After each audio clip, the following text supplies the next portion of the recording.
all for joining us tonight.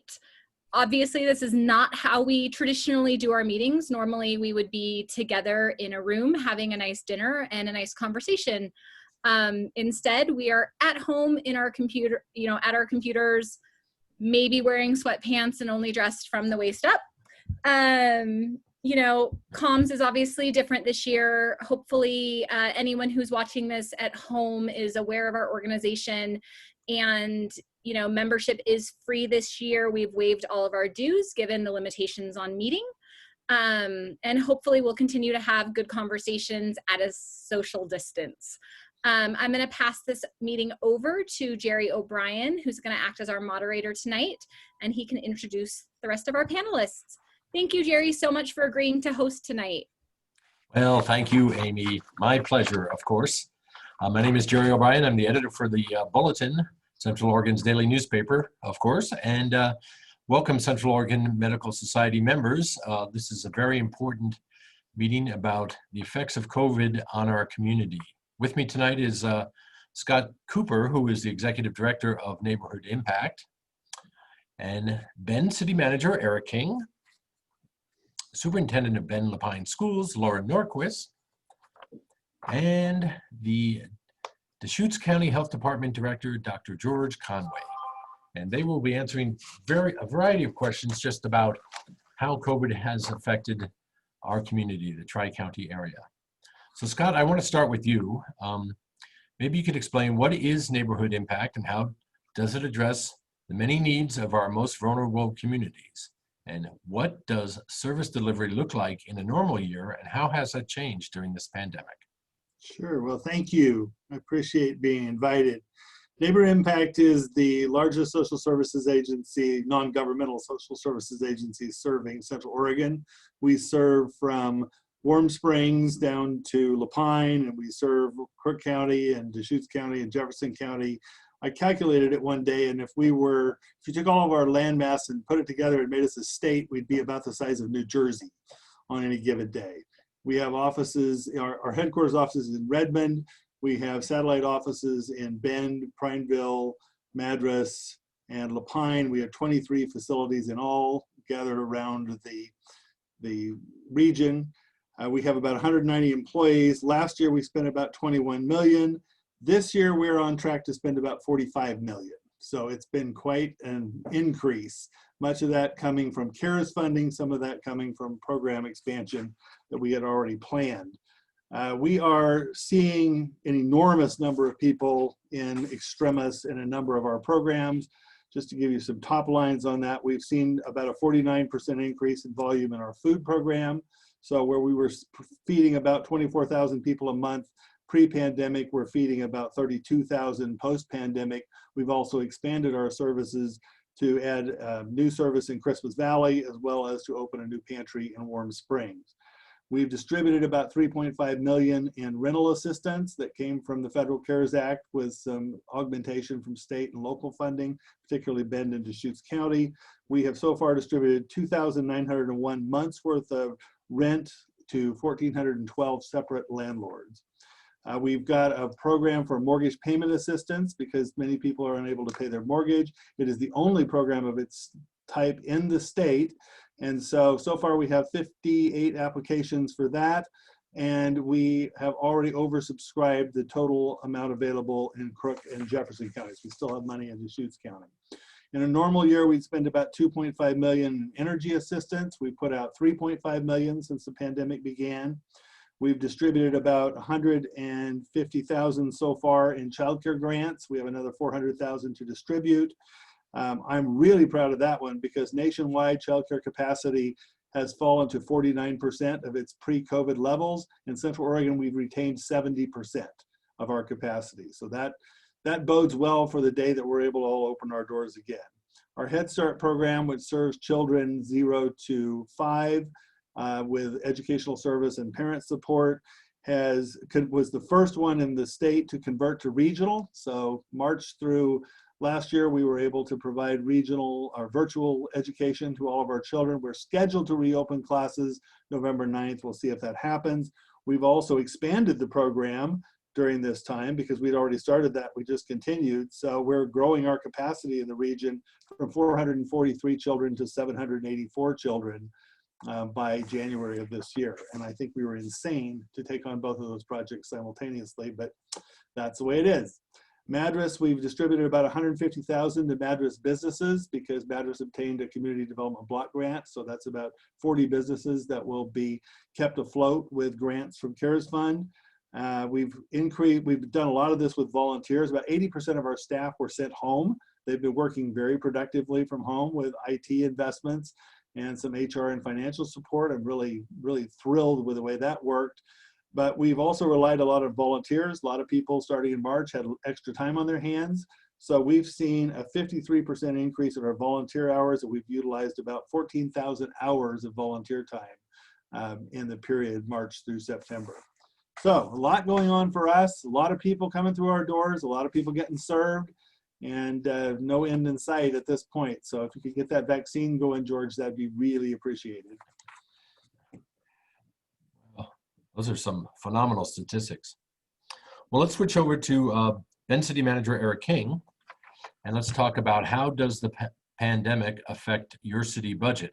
Are the effects felt now, or do you anticipate kind of a delayed response where the budget may be okay in the next few months, but what's going to happen 6 months or 9 months down the road? Also, how has this affected housing, and are you seeing people flee the cities and move here, which I think is a yes, but and how is that affecting our regional housing prices too? So budget and housing. Sure.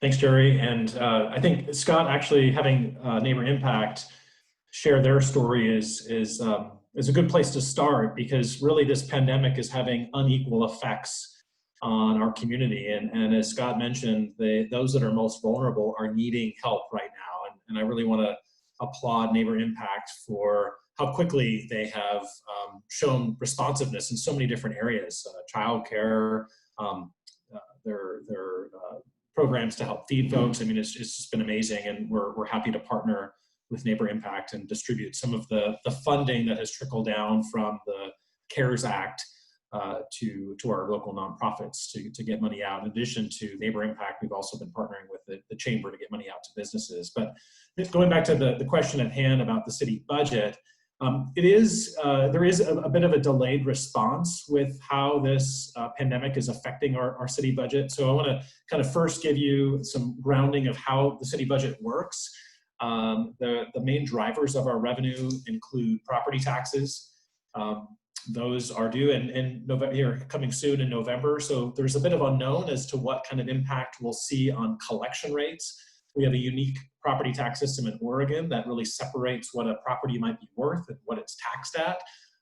So there is some stability there in revenue. So I don't anticipate a major drop off in property taxes.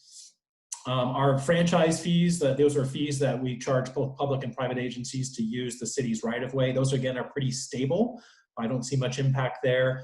Probably where there's the most impact is the transient room tax. So that's the tax that folks pay when they stay in hotels or short-term rentals. That's a 10.4% tax. And we have seen some impact. I know, the general observation is, well, tourism didn't seem to suffer too badly this summer. And that's mostly true. There was some pretty significant reductions in occupancy during the week. It would pick up on the weekend on average about 10 to 15% lower occupancy rates during the weekend, and somewhat upwards of 20 to 30% reduction in occupancy. And it wasn't, it didn't really pick up until the summer got going. So those shoulder season early on was definitely impacted. And so that has an direct impact on the city's revenue. And so I would say that was where we felt it most here early on in the pandemic. And then there's the other more indirect revenue sources, and that includes utility rates. So we operate a water and sewer system, and so folks pay their monthly bills. We did see collection rates go down. We made sure to suspend water shutoff. That water is very important right now. We also deferred payments and really worked with folks that were struggling. So we have seen a dip in our revenues, but nothing drastic. Again, those are, I would say, pretty stable. And then the one surprise, going back to the sort of second part of the question, was development revenue. So that's revenue that we receive to process everything from a building permit to a new subdivision. We've seen a drastic increase in that revenue, surprisingly. I think that's in part to the really folks that were thinking about moving to Bend for lifestyle reasons. We all enjoy these high quality of life here, and so that's now more than ever important to a lot of folks that might feel sort of trapped in their situation, and then with the ability to telework, they why not move and relocate to Bend. So we are seeing a major uptick in our permit activity. So we do everything on a fiscal year. Our fiscal year starts July 1st. So for the first 3 months of the last 3 months of the previous fiscal year, we were up in activity about 9 to 10%. And for the first 3 to 4 months of this new fiscal year, up about 20% year over year in terms of permit activity, just to give you some indication. And that's, of course, having putting upward pressure on our housing prices. So our median housing prices is now climbed into the mid 500s. And we already had an affordability problem in Bend where our income does not match what the median housing price is. And so home ownership is very much out of reach for folks here. And that's a big concern and something that we've been tackling for over a decade now, with establishing an affordable housing program where we assess percent of our fees, or development revenue fees, get dedicated to a fund that then gets granted out to affordable housing developers to be able to build more affordable housing projects. We have a goal of about 100 affordable housing project units per year. And when I say affordable housing, that means that it's deed restricted. So it needs to remain affordable, typically for up to 50 years. But we also have a much broader approach to getting our housing more affordable by increasing the supply. And so council, through its goal setting process, has a target of creating 3,000 housing units over the next 2 years. And we are well on track to meet that goal, to increase supply. And what we're seeing in Bend, though, is that we need to be really responsive to the changing demands in housing. So it's not just the single family house, we've got to think about different configurations, everything from cottage developments to sort of the smaller footprint home to apartment buildings. And we've been talking about what we call micro units, just to increase the opportunities, not just for rental, but also for homeownership as well. There's some really creative new developments that are happening that are, think tiny home, but not quite that extreme. Again, a smaller footprint of 500 to 1,000 square feet, but available for home ownership. So we are just getting a lot more creative with our codes and what we allow and what we think of to house our population. But the other piece of that is keeping up with infrastructure, and the transportation bond that's in front of voters this November is a big piece of keeping housing affordable. It's the keeping up with infrastructure, and that's one of the big challenges with funding and budgets is we have very little discretionary funds, and especially in this environment too, where those budgets are being squeezed pretty tightly to allocate towards some of those needs and fixing our transportation system. So the transportation is a piece of the puzzle when we talk about housing. So I think it was just reported last week with the state. I think there's been some surprises from the state's economic forecast as well. Of they're not seeing as great of an impact as they initially thought. And it's sort of good and bad news. The bad news is what's happening is, again, those folks on the lower income scale are impacted the most. So it's not affecting some of that income tax revenue as much, but it's still devastating to many of our community members. And as evident by the statistics that Scott provided, we need to help as a community kind of shoulder that burden. So, from an operating sort of perspective from the city, things are okay right now, but the need is really large. And so some of that budget, we need to be putting more resources towards housing, towards homelessness and mental health, and some of those services that are many of our community members depend on, and we need to be partners in doing that. So I want to make sure that doesn't get lost on some of the maybe less immediate impacts that we're seeing from a budgetary perspective from the city, there's still a tremendous need out there right now. Yeah, that's a good perspective on this. With the COVID-19 hitting, what didn't seem to slow down was construction of homes in town. And so you're still building out the infrastructure and building out the homes. And that's probably a good thing because there's an availability of housing. Plus there's a moratorium on foreclosures. And so the city probably won't see any kind of loss in property tax revenue until those, and unfortunately, if foreclosures start happening, they may not happen till the spring or maybe late next year. Is that true? Yeah, that's very true. And so our forecasting on our property tax collections, we have a pretty conservative forecast. We're assuming kind of the worst. We'll get a better picture of it this fall. In December, we'll kind of know what that collection rate is. But typically, those folks that are paying property taxes haven't been affected by the pandemic as much. It's more folks that are renting, and they're typically, those property taxes might be passed down to their through their rent. So it is going to be a delayed response on that part. And our property taxes really fund those basic services of police, fire, and street maintenance. So that's something we'll continue to, I think, struggle with, of making sure how do we right size the amount of revenue that we have with the demand and service. Okay. Lora Nordquist, Superintendent of Bendel Pines Schools. You're on the virtual hot seat, I think, with the opening of schools or not opening of schools. One question I think that hasn't been asked elsewhere, and I think people would like an answer to is it possible to provide stability for our children with the ever-changing case numbers and having to be flexible in terms of the opening, closing, based on the metrics? Are the metrics realistic? Are they too complicated for parents to follow? I know they are for me, and we try to follow them every day. But so give us kind of the temperature of how the schools are doing with trying to get their students back in the classroom. Well, Gerry, there are a number of questions there. So let me start with the idea of stability for our children. I think that's a challenge.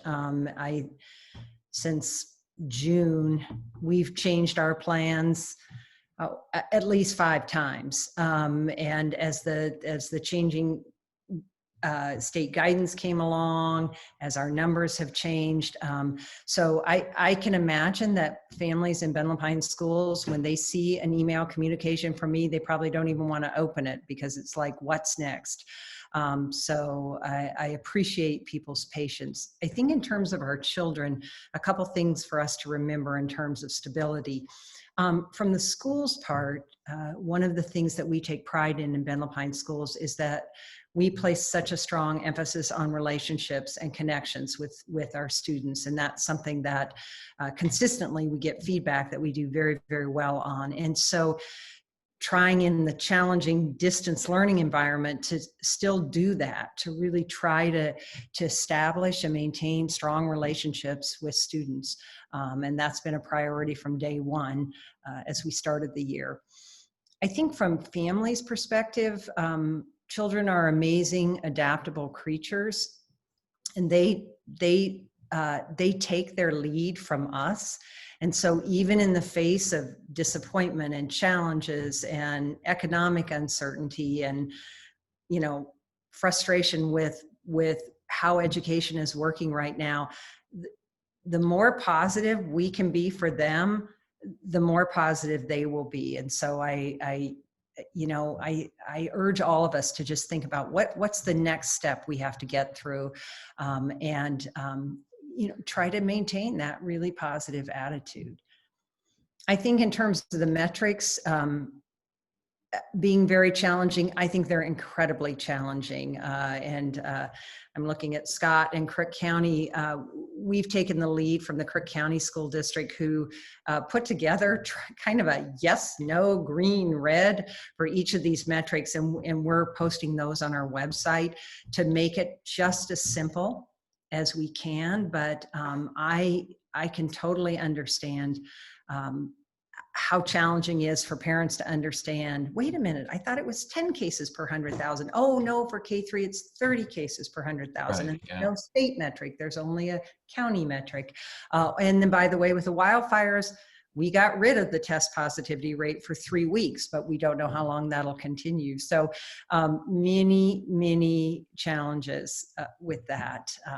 Whether they're the right metrics or not, I'm not a medical professional, so I don't feel that I can comment on that. But this is what I will say. I feel like we're in a situation where one of two things should be true. One, I was shopping at the old mill this weekend. Restaurants were open. My granddaughter was playing soccer at a field filled with people. And everywhere you looked, it felt as if life were continuing as normal, except schools are closed. Many schools are closed, not all of them, but in Deschutes County they are. And that seems wrong to me.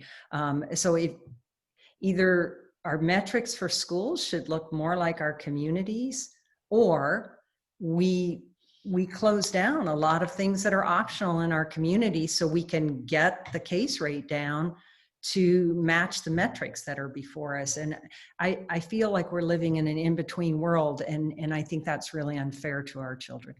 Yes, that's a good way to sum it up. It seems like we're caught in between here. And that's a good segue to Dr. George Conway, the Health Department Director. Tell us, what did Oregon and Deschutes County both do well and do poorly at the local level to keep our case numbers relatively low? And how can we improve the messaging around the state about masking and physical distancing? Well, I think in some ways we've been simply fortunate in that our case numbers have never been sky high the way that they have been in some other states. The state and definitely locally here has taken a classic public health approach of chasing down testing results, doing contact tracing, case investigation of the infected individual, trying to get an idea where they acquired their infection, and asking contacts and also the possible source, if they were able to identify a source, to self-contain and then be tested as well. So that's a very important, and I think it's been a relatively effective containment strategy for following up on cases. I think that you're correct, and I think that Superintendent Nordquist, I think that the point you just made is correct in that we're being a little more athletic about some things than other things. And certainly, I just myself, I notice walking around that wearing a mask is by no means universal. Social distance, there seems to be very little sensibility, even if we're on a relatively wide trail, seems to be very little sensibility that you're supposed to actually get to the opposite sides of a 6 foot wide trail rather than running directly at whoever happens to be standing in your way. So there's a lot more we could do. And I don't really know the best way to titrate between the social milieu, the political milieu, and that. I think one of the biggest technical barriers we face is that there's still, for reasons that are hard to understand, very limited availability of rapid testing. I'm hoping that that will change quickly. But having substantial delays between testing and having the results makes it much harder for us to do this sort of effective containment, and that becomes much more apparent when you have high numbers of cases like we're having now. Yeah, the rapid testing seems to be, some places have done some innovation for rapid testing, but the state, everybody seems to have to wait, 2 to 4 days or a week to find out? We're pushing as hard as we can to migrate toward point of care testing. So that's becoming available. There's nobody that wants anything other than that. The problem is that the supply chain is not there yet. And of course, out of fairness, we have high case rates compared to what we've had. That's one of the reasons why school opening will be delayed further, et cetera. But it's nothing like the rates that we're seeing in the Northeast early in the epidemic, and in the South and parts of the Midwest. middle of the epidemic, so we can't really scream that we deserve special attention when people are dying in Right. very substantial numbers in other parts of the country. But should we plan to crack down maybe a little bit harder on ensuring that people use masks, or maybe, more social distancing and prevent, we've got Thanksgiving and Christmas coming up, of course, and we've got the flu season coming on at the same time. Should we be getting ahead of that curve, and how can we do that? Well, I hope we can get ahead of the curve. I'm not sure I'm the right person to comment on cracking down. Certainly, I mean, the city of Bend set an example for some of those things, and maybe Mr. King could comment on how that's fared. Yeah, the council took what the governor's orders and put our own local ordinance in place so that we could, instead of the sort of high bar that the governor set with criminal penalties, we did civil, so that we just sent a message that enforcement would be more, we're not shy about using enforcement if we need to. It's not our go-to place, so we are using our community service officers. We want to be careful in terms of how we don't have a lot of resources to deploy on enforcement, but we are doing our part to kind of patrol hotspots downtown and some of the parks in the area, and walking around with all sorts of masks and handing them out. So we are doing our part, but it is really a community effort. And I think there's also Dr. Conway's staff is involved. We have weekly calls with folks from the chamber and Visit Bend and city administrators in Deschutes County to really help push out messaging to especially that younger demographic. So we've been using social media to try to get that out. It's hard though. That demographic, especially in Bend, that younger demographic is trying to articulate the public health risk to that group is a challenge. So it's something that we wanted to dive deeper into. So we're actually working with OSU Cascades. There's a class that is going to be doing some research this fall to really help us fine tune our messaging to those harder to reach demographics around mask compliance, et cetera. So, and I think the county is also doing some survey work, some behavioral kind of science research that we're going to dovetail some of that work to put a focus on that. But it's hard, I think, the expectation, to try to go out and on the enforcement and compliance piece of it. We're doing our part, but it really needs to be kind of this more grassroots community culture that we all sort of play a part in. Okay, yeah. Let's go around the horn again. Scott, let's ask about this. Have your efforts been complicated by the recent fire evacuees? And a second part of that is, how have child care providers adapted to public health guidance? And how has that exacerbated the child care shortage? So a couple maybe counterintuitive answers to that. The pandemic probably prepared us better to be prepared for the wildfire evacuees.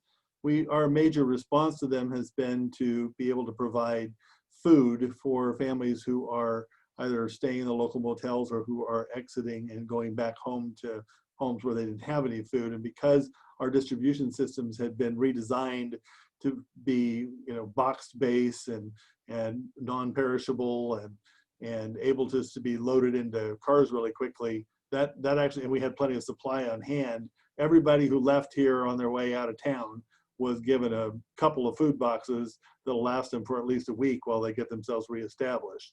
And a lot of that was just self-serve out of the back of a truck. So it worked out really well for us. On the childcare side, we went into this with the expectation that it would be our smallest family providers who would be most vulnerable to loss due to the pandemic. That has not been our experience. In fact, our experience has been that the center-based providers, the large providers, have been the ones we've been seeing go out of business. They were working on such slim margins that even the loss of a few kids ended up being able to destroy their business models. And whereas the family providers could just shut down, hunker down in their homes, and they can reopen again whenever it starts. So the impact of that has been that because we've had a few providers close, they've had a disproportionate impact because they are such large providers. The other thing we've noticed is the extreme overrepresentation of minorities in the childcare industry. So that law, because COVID hit minority communities disproportionately, it's also hit the childcare industry disproportionately. So there's been a lot of folks that are dealing with this on a very personal level because they or someone they know is dealing with the disease itself. So a lot of lessons learned in the process. Right, yeah. And Eric, this comes from one of the viewers. This is a question.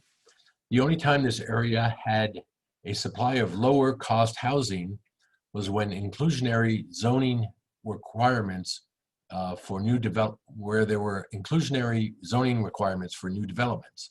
Is there any interest in reinstating that provision? Well, I don't know if we've ever, as a city, had inclusionary zoning. We've had sort of versions of it. So when our urban growth boundary expanded in 2016, sort of as part of a quote unquote beauty contest to get inside the UGB, we put a call out to landowners and developers to say, to increase your chances of getting in the UGB, if you dedicate a portion of your property to affordable housing. So we actually have now that written into some of the deeds. So it's a version of inclusionary zoning. I think the state has also stepped up too and said, we need to get away from the thinking around single family homes and single family neighborhoods and be more flexible. So and they've passed some laws to do that recently. And we've been a little bit ahead of that by allowing duplexes and triplexes and really kind of reimagining zoning and stop thinking about development in these very sort of compartmentalized ways and being more flexible with our codes. So we have new codes that are new zones that are mixed urban or mixed employment that allow for that kind of more form-based types of thinking. And when we talk about affordable housing, the best approach is an integrated approach instead of isolating where it is. So we take that approach of being creative, and our city council and really our community has been pretty open on how we incorporate affordable housing into our community. I think that the challenge is really keeping up with the infrastructure that's needed to support the available land for that housing. So that's just sort of part of our plot as being, I think we're the fastest growing city on the West Coast. I don't think you'd talk to any other fast growing city and they wouldn't have that same problem. So it's just trying to get that system in place so that you're trying to get ahead of it instead of just playing catch up. But inclusionary zoning, I think it's a great tool, but it needs to be used judiciously because it also could have other impacts on the market. So I know some cities have used it and they've seen maybe not the intended kind of outcomes that they've looked for. So I just think it's one tool in the bigger toolbox. All right. And Lora, there's been much concern that students won't learn as much this coming school year due to the lack of a regime that comes with being in school daily, of course, and not to mention the lower income without internet access, which is another problem. Plus, some folks are switching to what they call learning pods. Can you kind of speak to all those issues? What are the schools doing about helping with learning pods or helping with the low income to ensure they get the learning they need? And then how do you monitor progress? Yeah. Thanks, Gerry, for the softball question. Let me start with the big picture in terms of trying to support our students' learning in a distance environment. One of the things that is a positive for Benton Pine schools, we were probably ahead of, 90% of the districts in the state in terms of our iPad initiative. So we've had student-issued iPads for grades 3 through 12 for several years. So in terms of devices, we were well positioned. We did order, when we realized we were going into comprehensive distance learning for all students, we ordered iPads for all our K-2 students, of course, along with thousands of other school districts. So they're just arriving over the last week or so. So we're getting those distributed. We've worked hard to make sure that all our students without internet access have hotspots so that they have connectivity. And we are down to a very, very few students who frankly live in such remote situations that even with a hotspot, there's no connectivity. One thing that the state allows is for you to bring in small groups of students at a time. It's called limited in-person instruction. And one of our highest priority for students coming into our schools for just a couple of hours a day are our students who lack connectivity at home, so that those few students, primarily in La Pine, will actually be coming into school for a couple of hours to have supervised work time, on their devices with connectivity. So that's something that we've tried to do to support all students. We should be deeply concerned about learning for our students in a distance learning environment. I mean, there is no research that supports distance learning as an effective instructional tool up until probably high school. There is some research that some high school students can be very effective with it. So that's just a large challenge, and why the state have prioritized getting K-3 students in person, even if it's not every day. Getting them into school is critically important for their learning. So we're trying to think about next steps. What happens after this year, extended summer learning programs for students who have suffered the most in this environment. I was thinking about Scott and NeighborImpact and Eric, our community partners, in terms of some of our big childcare providers like Ben Park and Rec and Boys and Girls Club, actually having some of our own educational assistants working in partnership with them and their programs to help our students who are in those programs while we're out. Monitoring student progress. We are working with, especially in math and literacy for our elementary students. There are actually a couple of very good apps, Dreambox and Lexia, that all our students have that have adaptable learning sequences and can give us progress monitoring information to the teachers. So using those, as long as the students are using their apps as, as we've asked them to do, but obviously everybody's learning. So not all families are there, and, maybe problems using them and things, but those have been good programs to help at least give us some learning information about how our students are doing. I think in terms of pods, what I would say is that I am 100% supportive of any decision a family makes for their family, what is going to work in these highly unusual circumstances. Whatever works for you and is right for your family, I applaud you and want to support you in that decision.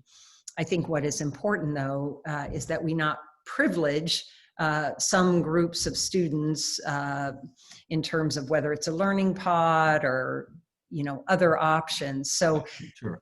I think we're providing the same resources to every family and giving access to every family what we can, regardless of whether they're learning individually at home or with another group of students or in some other situation. How are the teachers doing? How are they faring? Oh, How is their health? Brave spirits. This is not what anyone would have wished for. People didn't go into the teaching profession, most of them, to teach over a computer.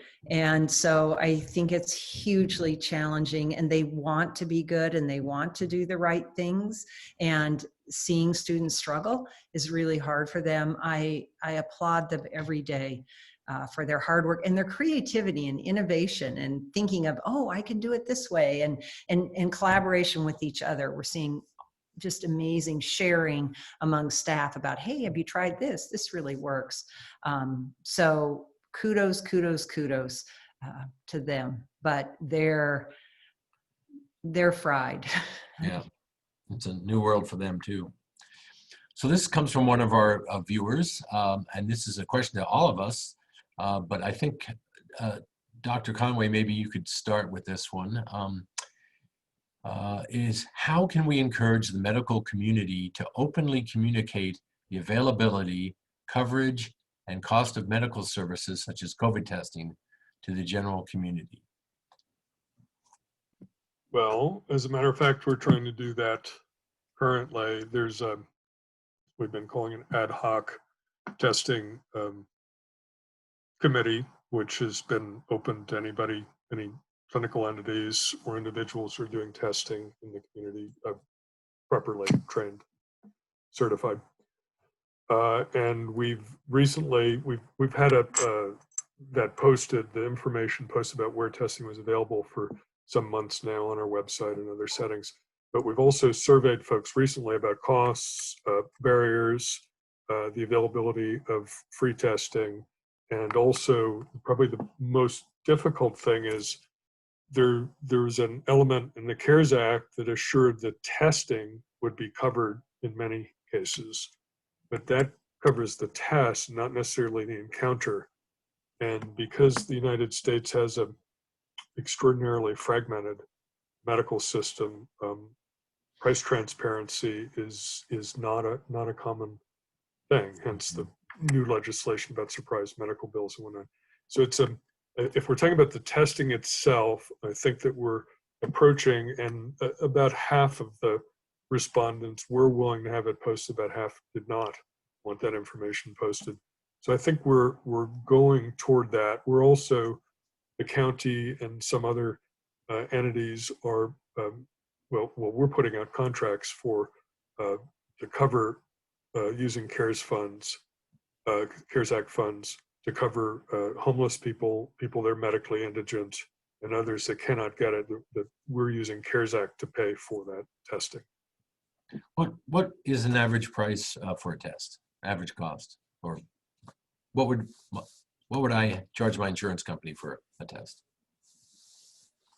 I couldn't tell you. I know for the range, but I can't tell you an average way we calculated that. That was actually one of the hopes that we had in doing this. One of the things that we're hoping is that point of care testing will become adequately supply chained, and that it'll be some mix of high end that's as clinically necessary, but relatively inexpensive for everyone else. Okay. And Scott, let's kind of go around the horn here one more time. Is there something that we're missing here that we need to pay closer attention to kind of get the COVID numbers under control or down or consistently trending down?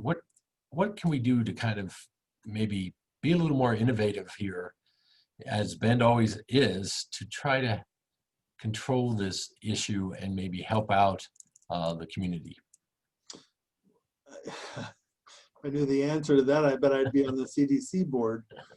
You know, the biggest thing is, I was thinking as George was talking about, that I see is the behavioral economics of this disease, and the need to pay more attention to some of that. So I've had employees come to me and say, I do not want to get a COVID test because I wouldn't be able to come to work the next day. You'll put me on a suspension until it comes back negative or positive, or I don't want my kid to be tested because then my kid won't be able to get childcare and will be excluded. The lunacy that is on Facebook, and there's no other word for it, around things like hospitals get paid more for diagnosing COVID positive cases, so you can't really believe the numbers. I've actually heard a legislator say you can't believe the numbers because OHA is fiddling with them so that the governor can have more power, or whatever argument that is. I think we dismiss that kind of thing as lunatic fringe thinking, but I think we do that at our peril. We have to say people are saying this, they're repeating it, social media is loud, it isn't true, and you know, we acknowledge that it's heard, and here's why it's not true. I think we could do more of that, but we're so busy dealing with the urgent, we can't get to the important. Good, yeah. So Eric, what can the city kind of do to help out? Yeah, it's a continuous question. We have, as I mentioned, we have this sort of task force of public health and economic folks to make sure that we, you know, are taking a balanced approach, but leading with public health. And so I think I see Nahat on the call, Nahat, who works for Dr. Conway. You know, there's many conversations that I have with Nahat. What can we do? What can I ask that same question from a policy perspective? So our local, you know, the elected body, is there policy intervention work that we can do beyond what we've done? We've done the mask, the put more enforcement attention there. We've developed operating guidelines for lodging facilities to increase the turnover and protocol. We have the travel advisory, which has dampened our occupancy rates a little bit, as I mentioned. We actually saw occupancy rates in the county in those destination resorts like Sun River and Black Butte go higher than they were a year ago. And so we have had a little bit of a dampening effect. I know that might seem, like, well, I saw a lot of busyness this summer, and that's true. It wasn't as busy though as previous years. But the challenge is a lot of it's on the data too. So I go back to Dr. Conway, and we've had conversations too of how can we make those more prescriptive policy interventions based on the kind of data that we're seeing in the cases here. And we broadly classify, for example, is the infection travel related. Well, that also doesn't mean people just coming to visit us here in Central Oregon. It means we have our own population here that likes to travel, and they've gone away and visited friends and family and brought the virus back too. So it's really hard to create this really prescriptive these measures at the local, especially at the local level too. Even when we talk about travel and tourism, they're really best implemented at a state or a county level, because we have the challenge here in Bend. If we really want to tamp down on kind of visitor activity, we could do something here at the city, but we have the Black Buttes and the Sun Rivers and the other resorts, and those folks come into Bend for the day. So we really need to take a coordinated regional approach, and it's been hard. We've had those conversations. We have executive calls every other Friday amongst other city, county managers, and thinking about what intervention can we have at the regional level. And everybody is in different places, how they sort of see the appropriate balance and intervention that's needed. So it's been challenging, and it's also the data isn't quite there to be able to act appropriately. So it is the culture. It's a culture that we're trying to create. And I agree with Scott. I think some of this really is, we're starting to see the socioeconomic differences, and we need to pay attention to that. And I think some of our strategies, something as simple around handing out masks to outdoor workers. We had our staff go out with the smoke, but I think it had the other added benefit of just meeting people where they're at and getting them the services that they need. That we can't just sort of expect folks to come to us or wait for this magic policy solution. We've just got to go right out to especially those that are most vulnerable and intervene. Okay, great. And Lora, what do you think for the school districts? What's a silver bullet for you folks? I was just thinking about it when listening to Scott and Eric. I think that I got a fantastic letter this summer from a high school student who was very angry at me about comprehensive distance learning, thinking that was my decision or the district's decision. And he said, what do you think high school students are doing when they're not in school?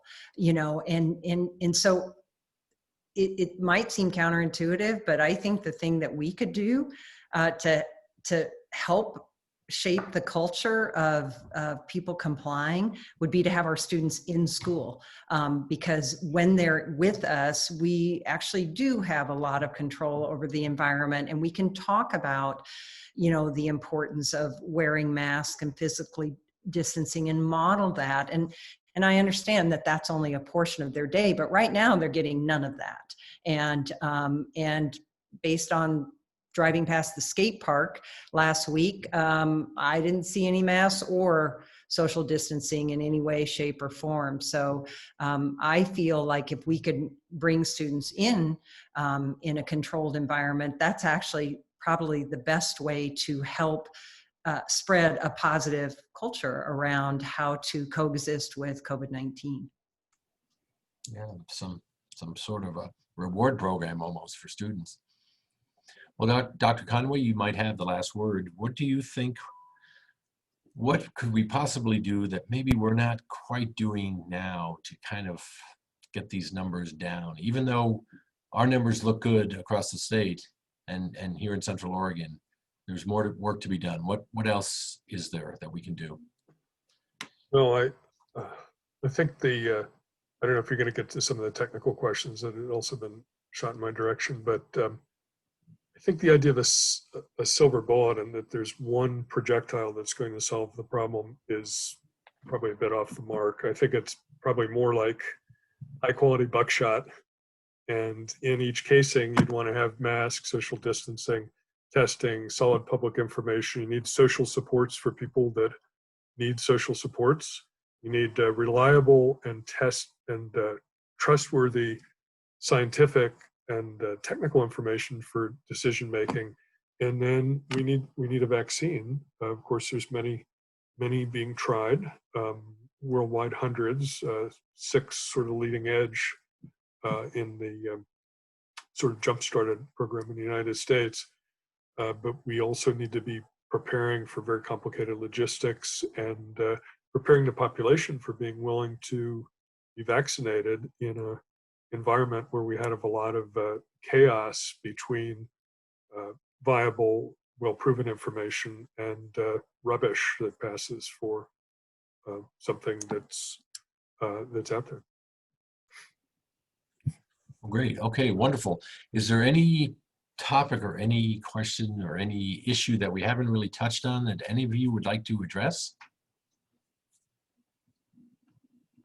Since we have a medical audience, you did send a question about the aerosol question. Yes. Do you want to talk a little bit about that? Yeah, well, it's an important one now as we're we have windows open today, but as we change to that, of course, it was very vexing because during smoke, we were trying to reduce the inflow of fresh air in the buildings, but that increases the recirculation. So I think that there's a lot of public information that is really better treated as more subtle than a dichotomy. So the question of whether or not something's a droplet or an aerosol or airborne is a continuum.